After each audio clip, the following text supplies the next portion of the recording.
great. I am Omar Duque, the president of HITECH. Extremely excited to welcome all of you to our HITECH Live today. As you know, HITECH Live is a webinar series that we have been hosting. Gosh, we are coming on our 2-year anniversary of, 2022, our 3-year anniversary of hosting this. We started this in COVID as a way to bring the HITECH community together to continue our work to develop our Hispanic technology leaders, but also to bring important and relevant topics and information to the HITECH community. And we are extremely happy to welcome today our partners at Cisco. As many of you know, Cisco has been a long time and probably one of the initial founding corporate partners of HITECH. They have been an incredible partner for the last 15 plus years. We're extremely excited to continue to count on Cisco's support for our work and as we build out our community. And that is why we are extremely happy to put on today's HITECH Live with Cisco, in partnership with Cisco, where we will talk about exploring deep technology and inclusive innovation with purpose with Cisco.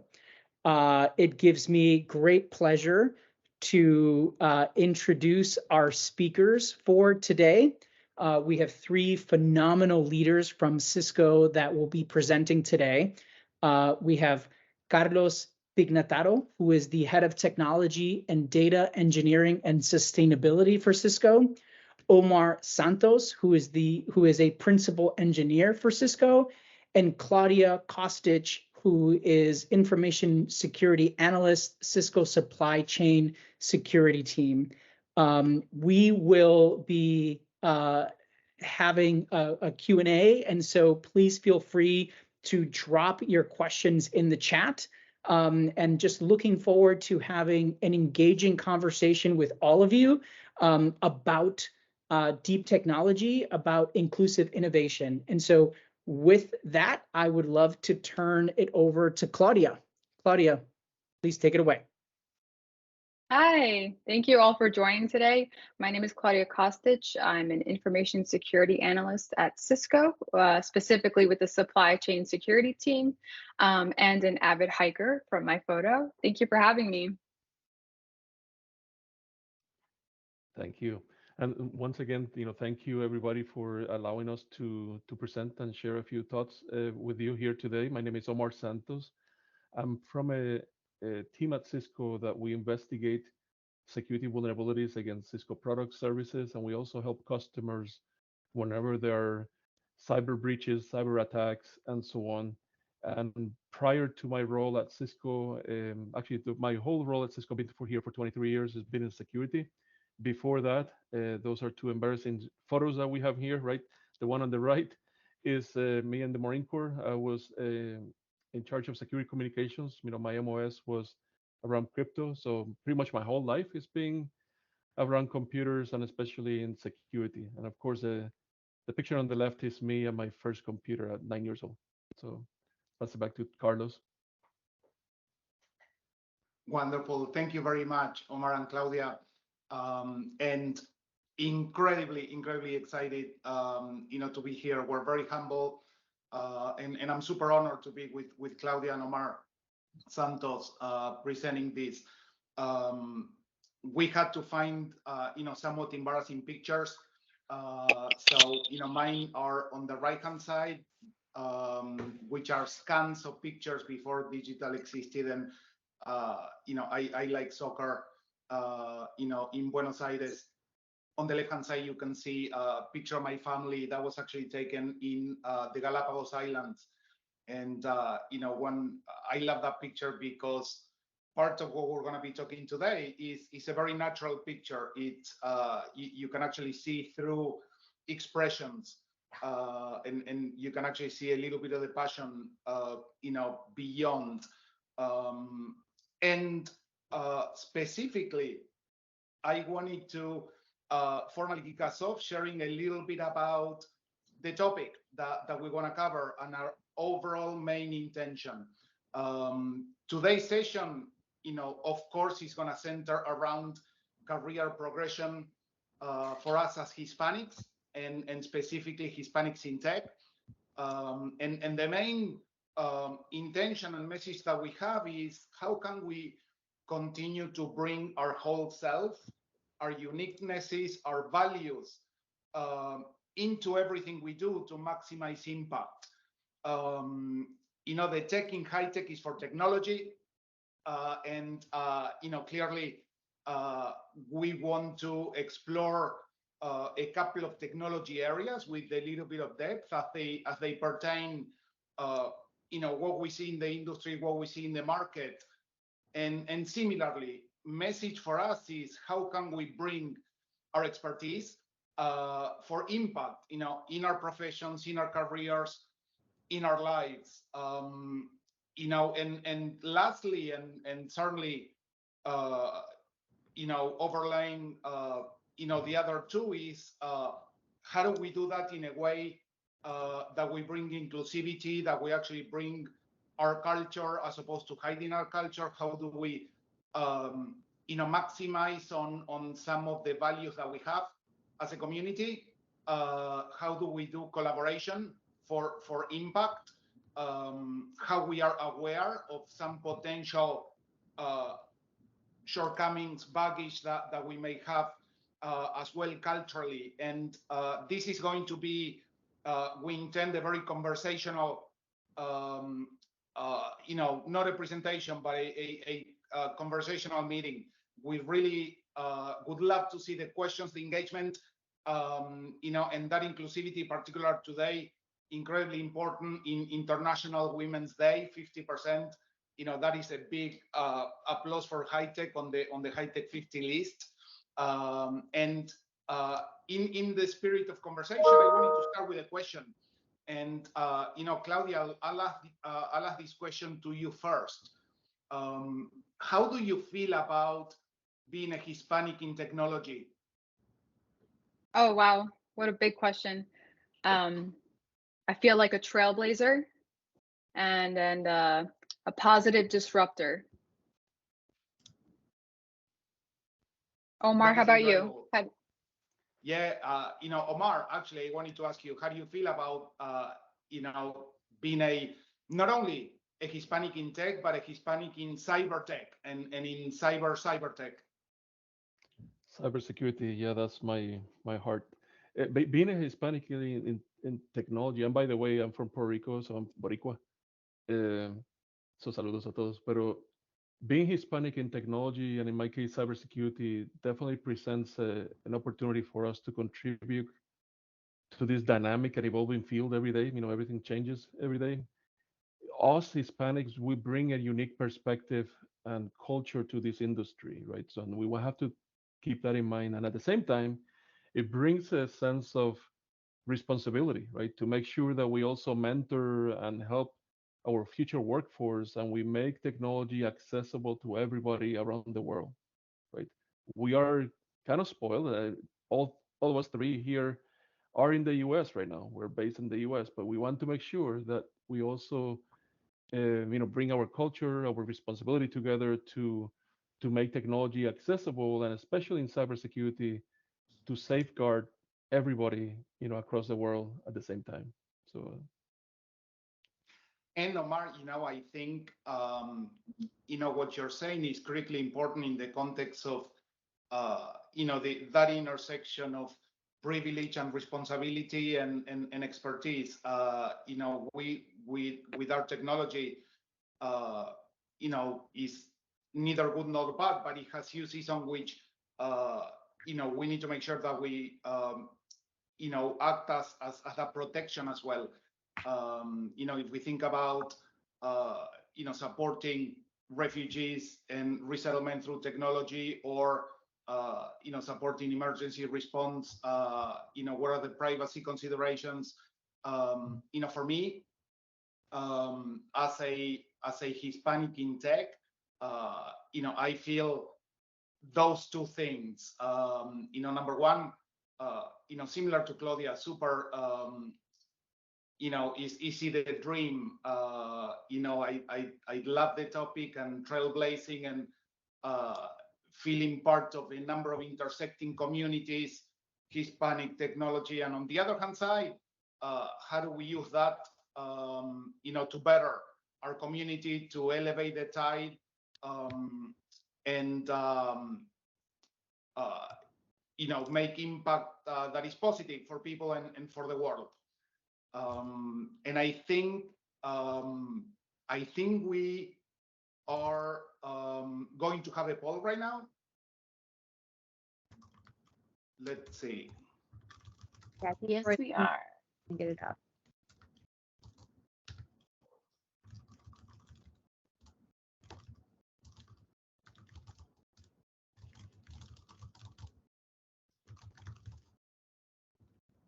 So part of the engagement, we wanted to make sure that we start getting a collective sense of what's important.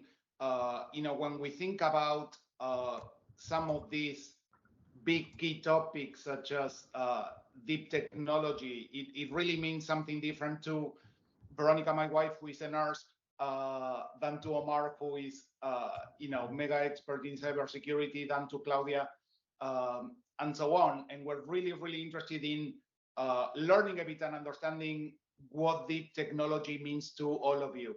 As the poll gets set up, feel free to put some thoughts in the chat. Feel free to unmic and share a little bit with us. Claudia, what do you think when we think about deep technology? Oh, there's a slide. The first things that come to mind with deep technology, it is probably the center of my conversation points today. It is the now. It is the now, and it is the new.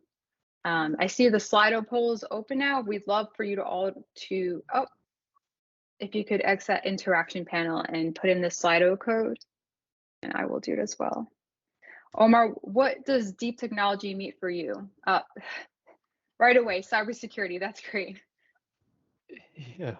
Well, of course, I'm going to say cybersecurity, but in essence, if you asked 10 people what deep technology is, you're going to get 50 answers, and they're not all incorrect. Deep technology is a term in the industry that refers to upcoming technologies in the world of cybersecurity. We just talked about artificial intelligence, machine learning, quantum computing, basically technology and sciences that are going to be having some profound impact into society in the future. So again, probably somebody else has a better, but at least whenever it comes to deep technology or any of these topics, for me, since I do this for a living, the first thing is like, how can we secure this, or how can we abuse this to make sure that we find the vulnerabilities before the bad guys actually do. But at any rate, I can talk a lot about cybersecurity. And that is, I'm seeing the screen right now. I guess it's top of mind for everybody. Yeah, and I also see a number of additional, like 17 responses at the top right. Let's see if we can scroll up and read a couple more.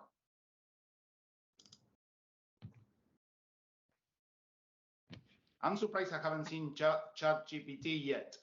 I think someone put that. Yeah. Someone put that on the bottom chat GPT. Yeah, how relevant.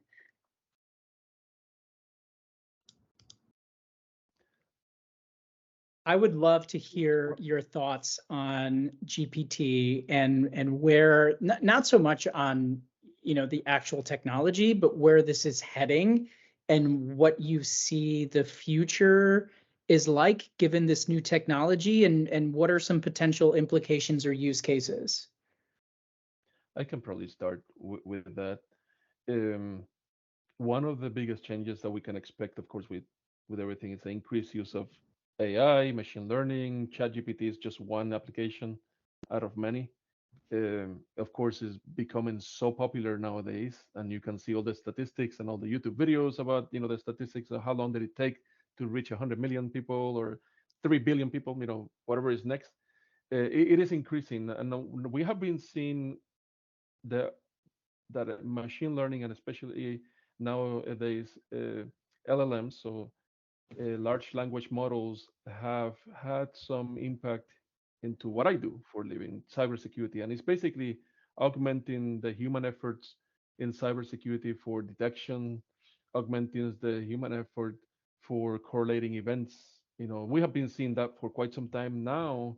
What you're seeing is an increase, or the superpowers of actually using these type of applications for not only responding to incidents, but in unfortunately in many cases even how to perform offensive security. And whenever I mention offensive security, that means, whether it's ethical hacking, finding vulnerabilities before the bad guys doing it, or the actual, threat actors taking advantage of these, right? So that's actually extremely top of mind for all organizations nowadays, and how these, more important, how we see the potential of many different new attacks against AI and ML systems, and that can be including data poisoning, manipulation of data, manipulation of the algorithms behind the scenes, and especially since machine learning and AI now, for many users, it's a black box, right? So basically, they're using somebody else's services. So you have to think about the supply chain too. What if, and then Claudia actually can talk about this a lot because she's in my supply chain team at Cisco, and how can we first trust the AI ML supply chain, that they are also taking advantage of all the security best practices to help support the infrastructure as a whole, so attackers don't manipulate that type of infrastructure to potentially do false results. And that false results is not saying I'm going to create an essay that talks about cybersecurity, but uh, again, other applications will be using or leveraging these type of technologies to make decisions for humans, and especially how to we protect our networks. And overall, we have to think about the responsibility of securing those applications, trusting those applications, and trusting the overall supply chain. Um, so hopefully that I makes love sense. what you're saying, Omar, because uh, when I think about technology disruptions, and all of us have seen waves and layers of those. There's always a little bit of that unknown, and truly I remember my mom being afraid of the telephone and how long I was spending glued to the telephone, which by the way was glued to the wall. I feel it helps me to think in terms of a capability, technology, not a judgment, but a set of observational elements that we can apply. And I love what Deb Pickering posted in the chat, augmenting the human effort. There's any capabilities we're using word processors, and when to do autocorrection. And when I went to school, I learned to type on a typewriter. And I'm super happy that there's no typewriters, but at the same time, there's a risk. Internet, the same thing.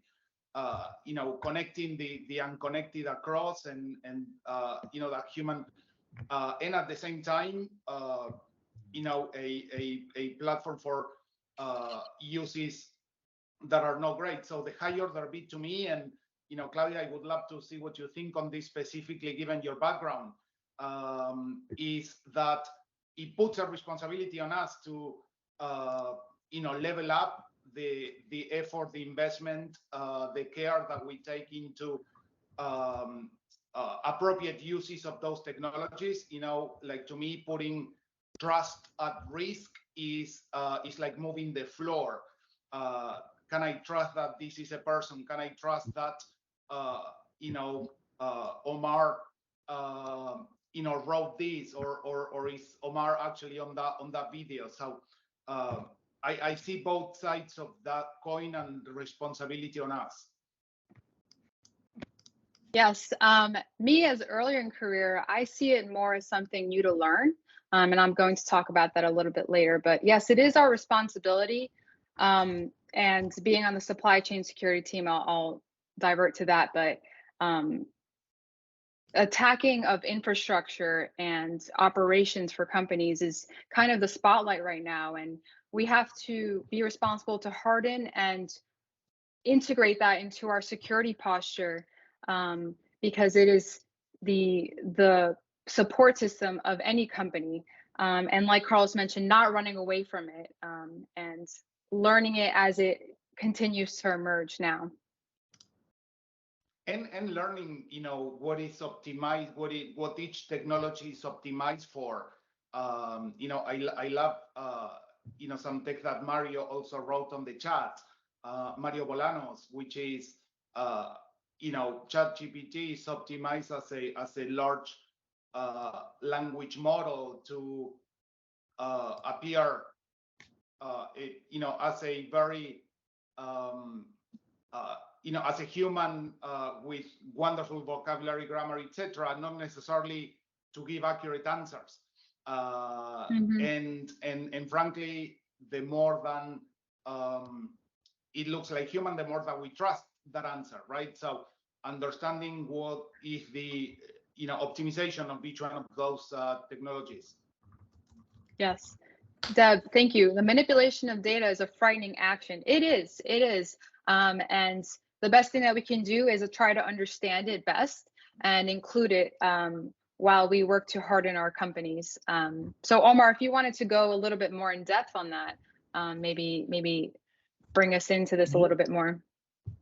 Absolutely, and I don't want to be seen like the pessimistic, because I'm the security guy and I don't want to disrupt technology. As a matter of fact, I'm the first one that will say that we have to embrace these new technologies.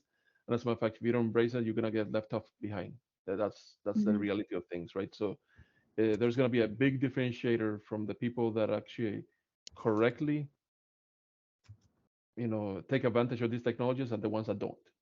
That's number one. So the number one concern of of course the security, the privacy impact, and so on collectively in the industry, we have to put our heads together to what is the actually best course of action, right? So for example, I really like an analogy that our CISO here, a good friend of mine, Anthony Greco, he gave to me the other day, saying we have to embrace all these technologies with a roadmap of secure, right? It's not saying people don't use this, don't use this for work and so on. If not, we have to give a roadmap, and especially this is our responsibility, at least for the folks that have been doing this for a little while, is that we can provide guidance to the whole industry and especially to the Hispanic community on how to, one, take advantage of the technology, second, stay safe, and third, of course, make it better. So now, of course, we're talking about GPT-3, which ChatGPT uses. There's plenty of other implementations. Another thing that is keeping me up at night, well, I guess I sleep like a baby, but it's keeping many people up at night, is quantum computing and how this is actually going to evolve, right? Especially in the world of cryptography. Most crypto algorithms are going to be defeated.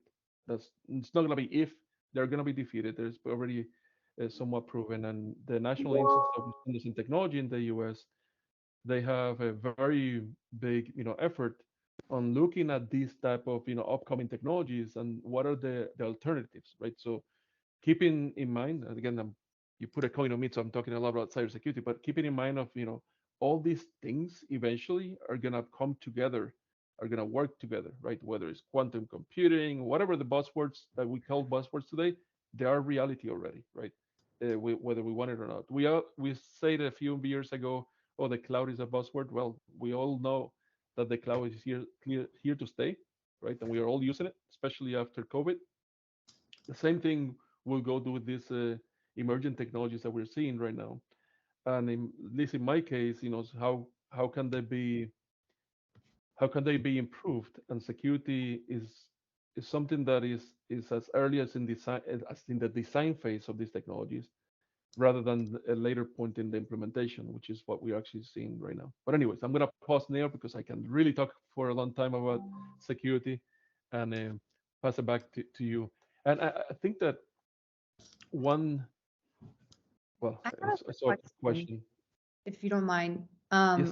Hi, sorry, I just had a quick question. I really liked when I think Claudia was saying it, and maybe Carlos as well. Somebody said something, we need to not run away from it. What does it mean to run toward all of this? Towards deep technology and towards like how can we get more involved and embrace this with, as Pam said, with eyes wide open and with curiosity and caution?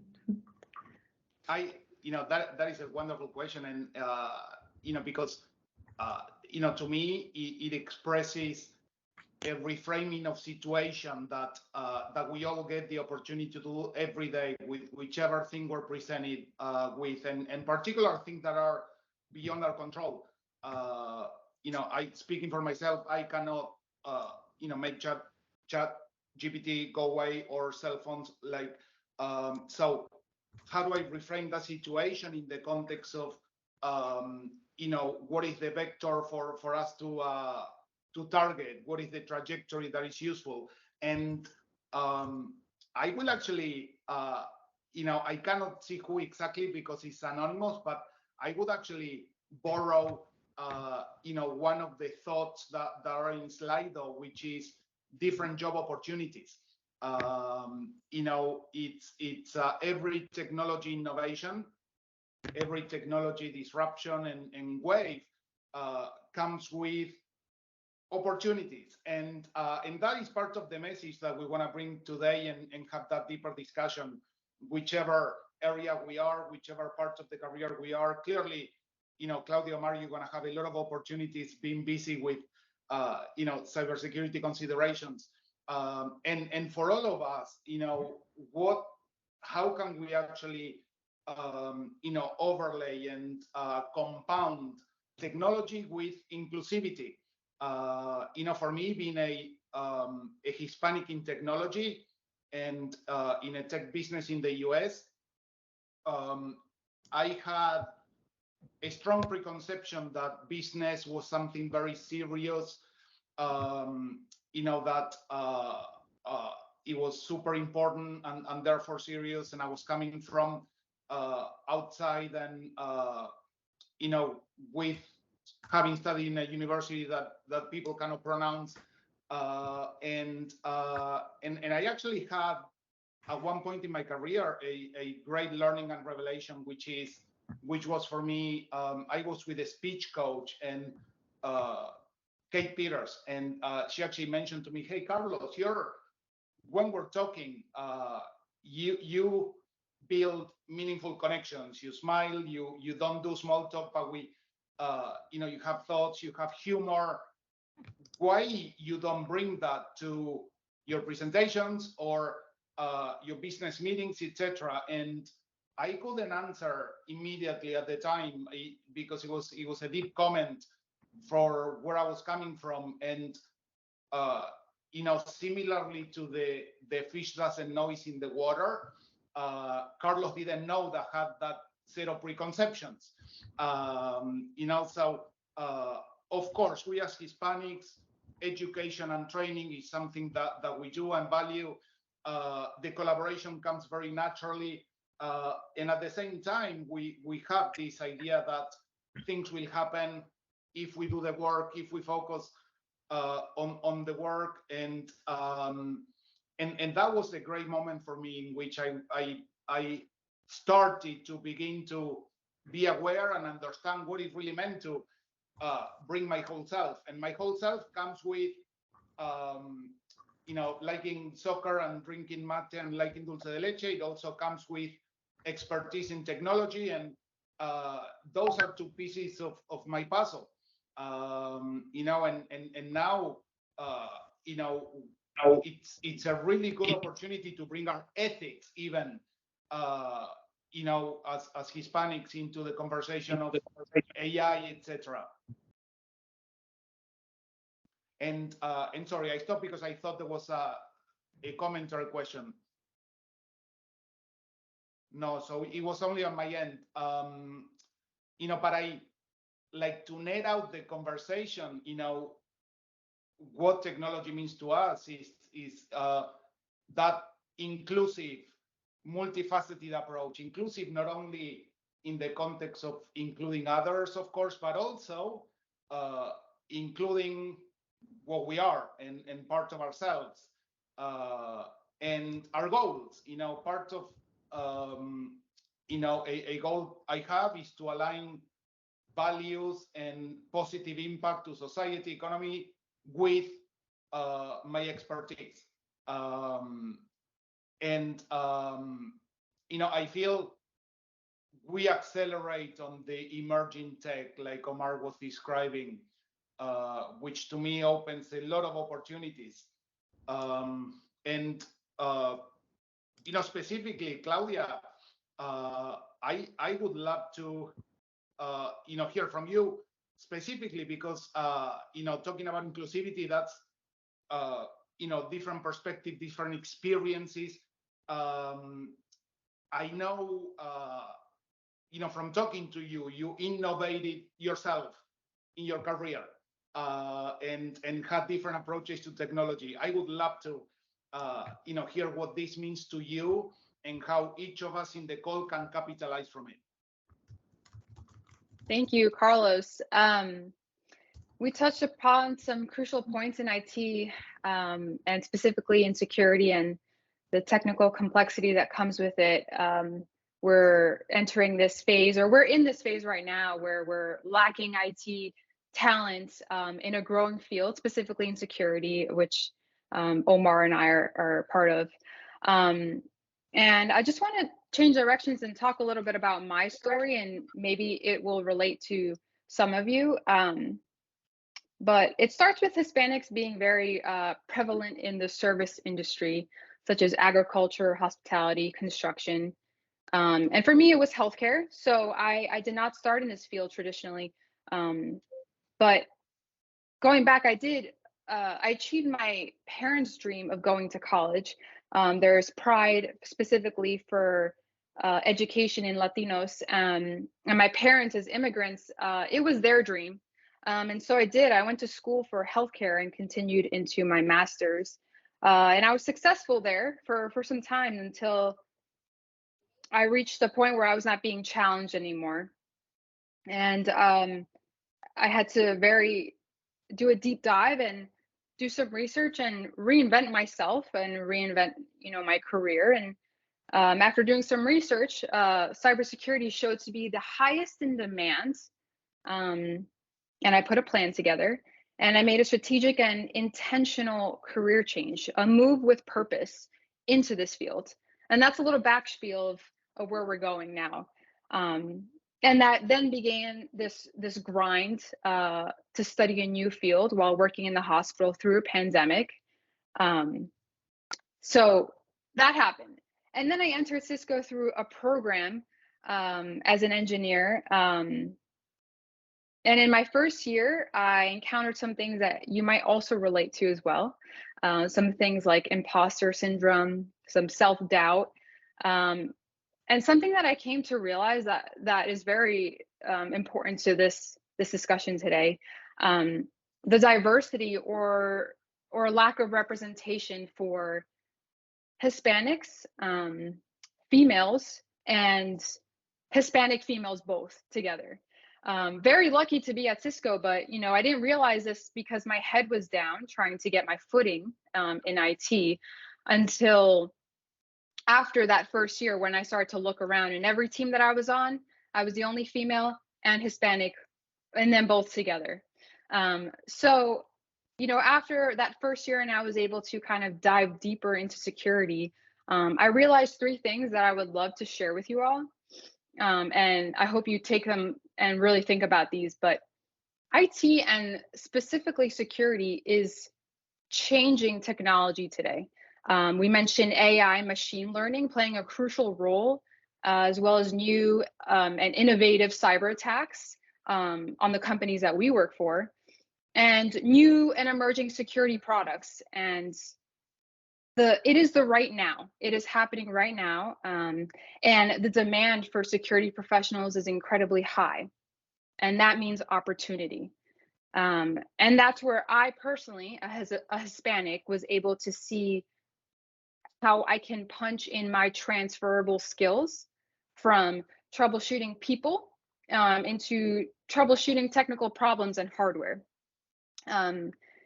Secondly, you pair that with our traditional Hispanic values, such as being very family oriented and in a company looking for a community. We crave being challenged and being instinctively very competitive in our sports. And we are known for being very hardworking, extremely hard workers. You pair that with a changing and challenging field where the demand is extremely high, and you're creating this perfect takeoff zone for us to specifically thrive in. And not everyone sometimes realizes it, but it is the perfect scenario for us. The third thing that I realized, well, sorry, I did not realize that. It was kind of brought to my attention very nicely. But there is a specific advantage for us, and that is that the playing field. I'm sorry, there was a question? Maybe a cheers. But the third thing was that the playing field is the same for everyone right now in security. Whether you've been at an IT professional for 20 years, and this was brought to me by a fellow that I was working for, just the two of us on a security product, and he has been at Cisco for 22 years. And we can all guess age. He's been there for 22 years and me in my second year. And he told me that don't worry about the product, worry about your troubleshooting skills and how you go about looking at problems and your fundamentals, because the product will change. The company will acquire something new. The hackers will think of something new to get in, but your fundamentals stay the same.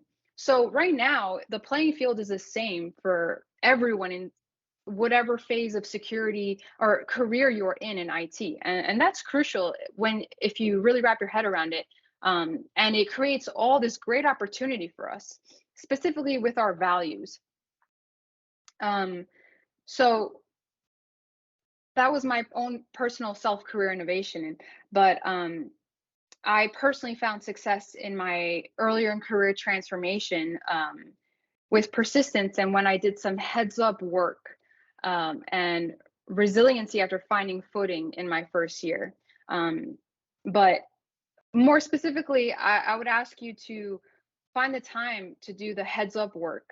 And that's where you'll find more opportunity. And what I mean with that is, if we go back to the first slide where I have a picture of Carlos and I together, after finding my footing, I said yes to going to an event.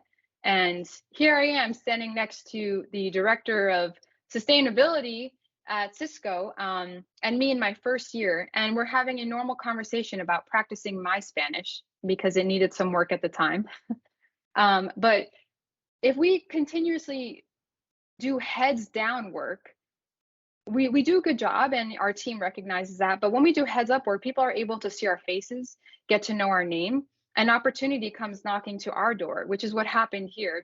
Carlos asked me to come present to you about my personal success story for my 2-year career change as a trailblazer. And I hope to inspire others. But the second thing very quickly that I would like to ask is for you to take a moment to see how far you have come in your career in IT, because me specifically, I can say, in security, it's changing so fast. So what I do is, I find time after work to read up on the headlines, what just happened, what is coming, what new product is coming, or what can I learn, what certification can I get?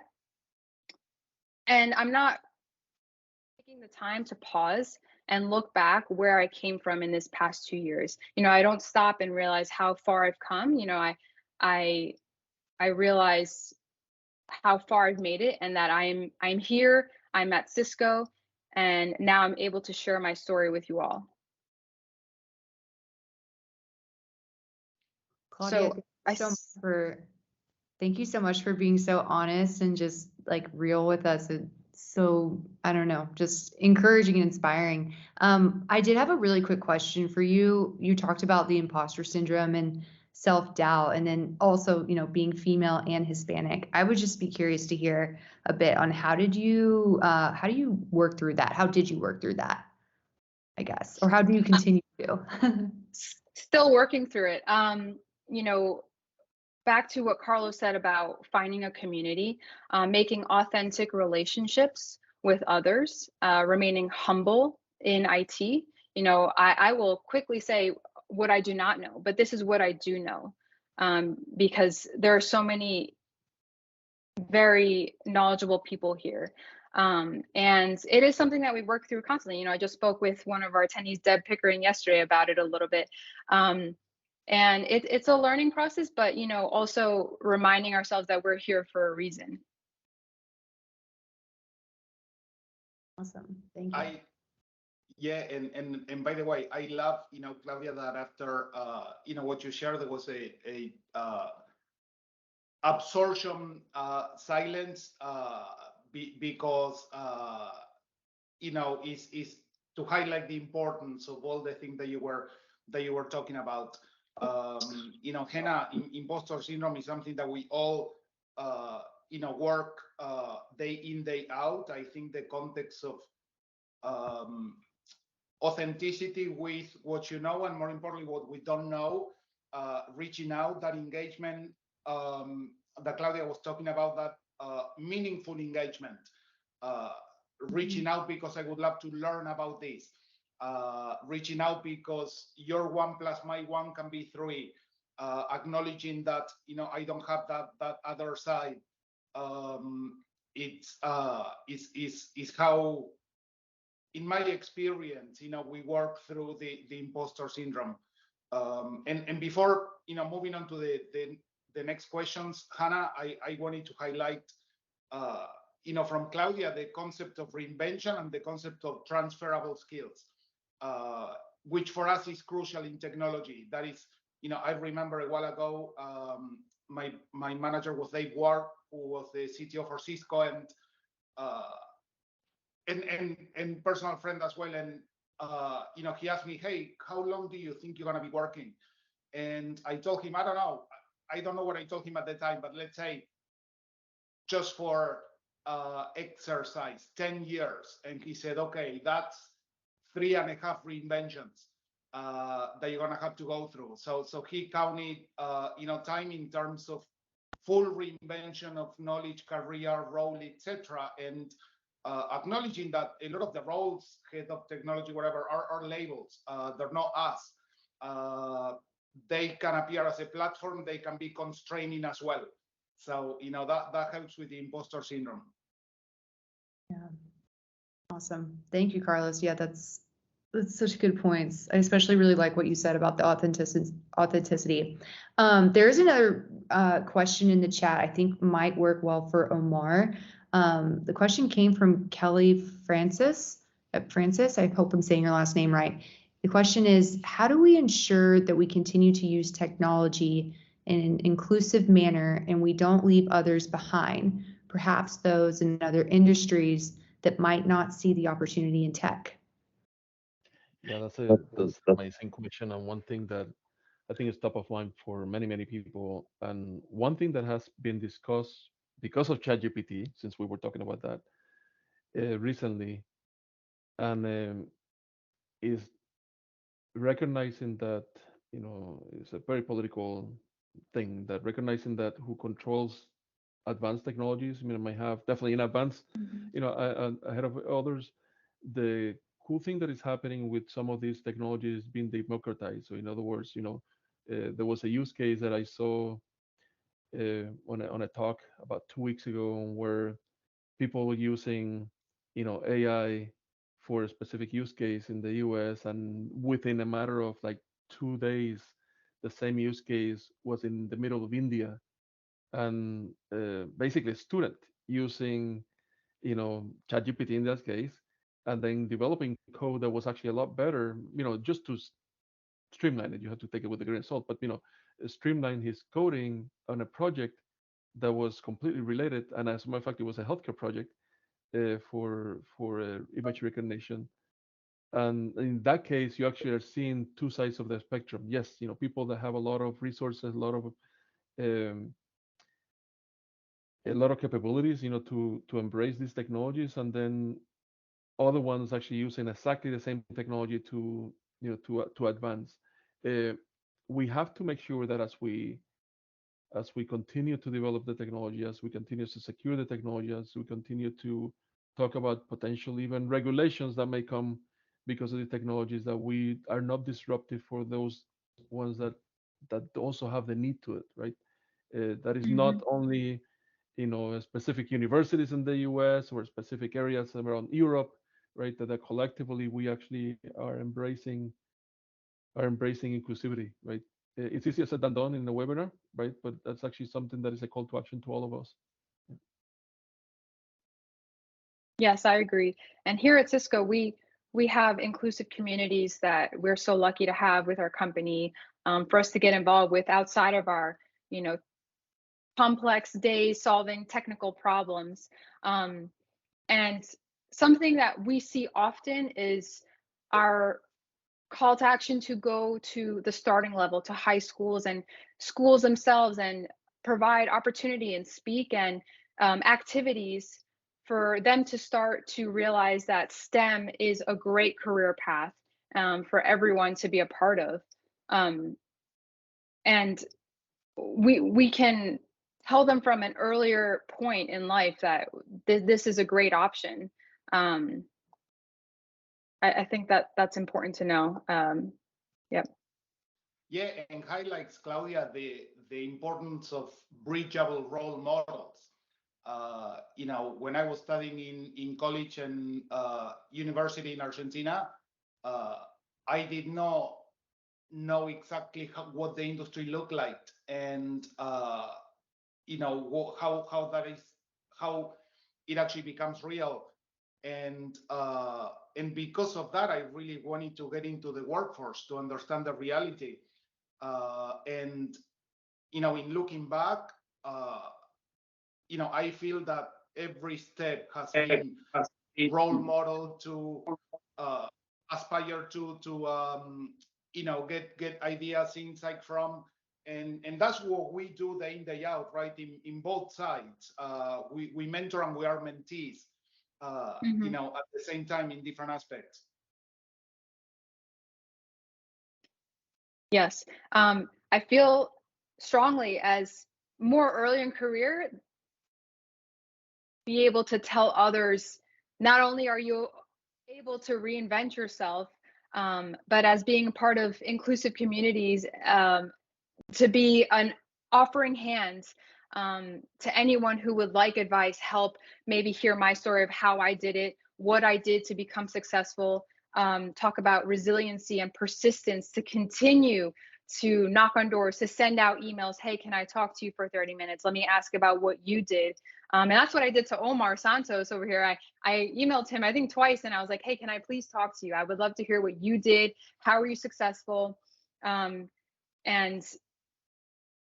as a trailblazer, I can proudly say that I would love to bring and provide a path to others as well, to let them know that this is, like I said, a great field, STEM, to be a part of, and to let them know the opportunities that come afterwards and what could be done to be in this field.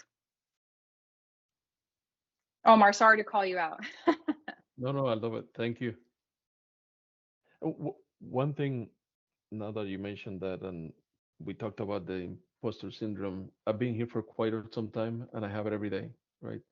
Um, so, and especially in cybersecurity, you get humbled down like super amazingly whenever somebody Yes. else, will definitely know more. So, even if you have that type of fear, and I'm doing this like call to action, not the panel, for everybody represented here, we also have to. As you were talking, I was stepping back. I was like, well, when I was in Puerto Rico, now that I'm thinking, how can we make sure that other folks that are not in the table right now and that they want to get, I want to say in the table, of course, in STEM, in cybersecurity, in AI, and so on. How can we make that accessible? We do have, we're kind of spoiled. We are actually in a cloud service in Microsoft Teams, talking to each other from the comfort of our houses, or wherever you reside.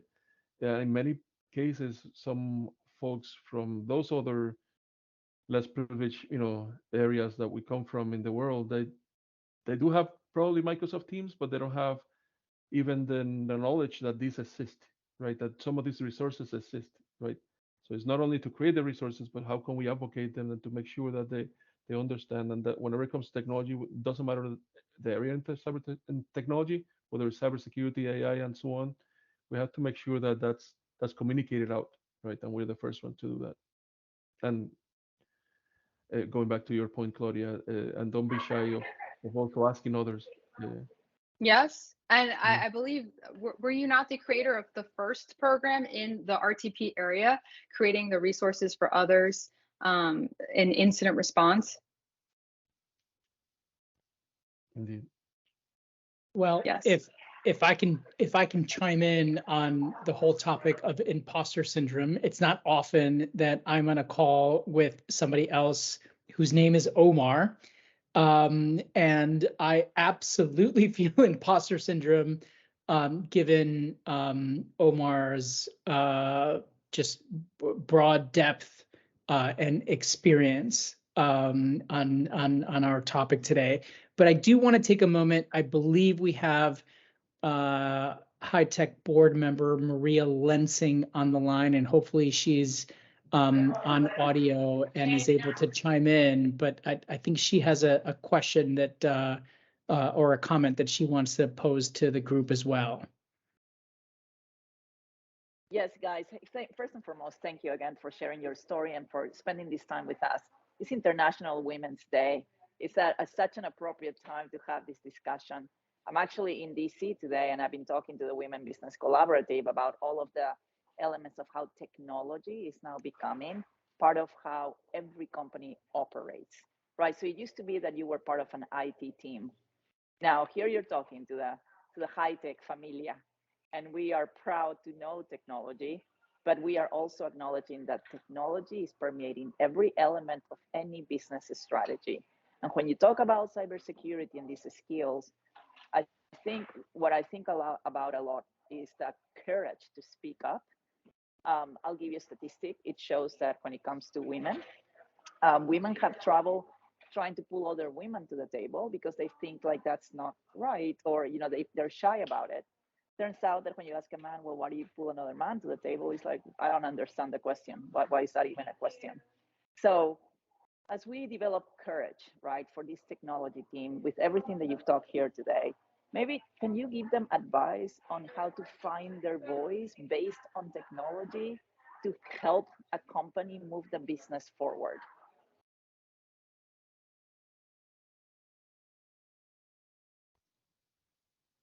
I'm putting you on the spot.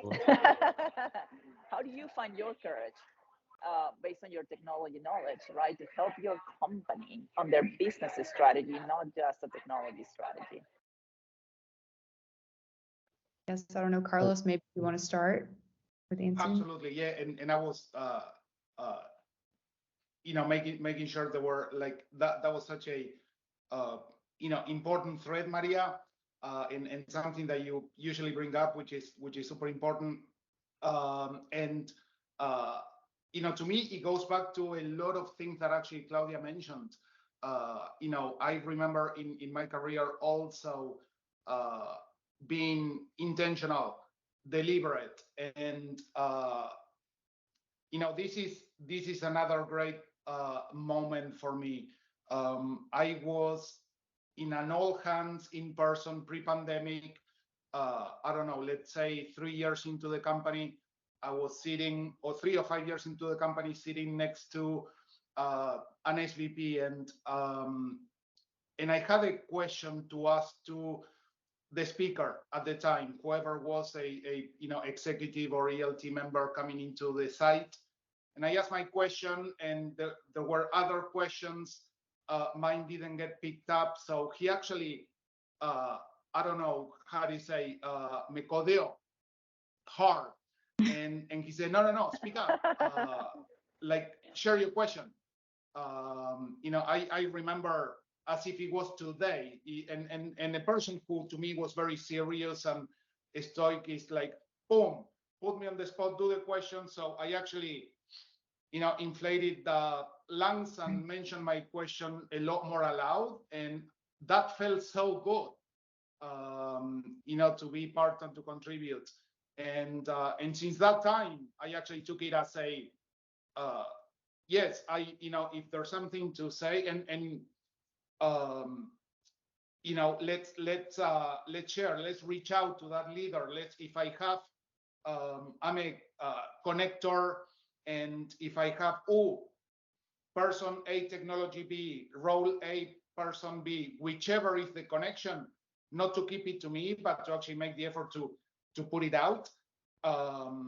And it's amazing how it comes back always in like much more than compounded in happiness, in and in connections as well. So Maria, that's a great one. And Claudia, Omar, I'll put you two on the spot. I know we have like seconds, but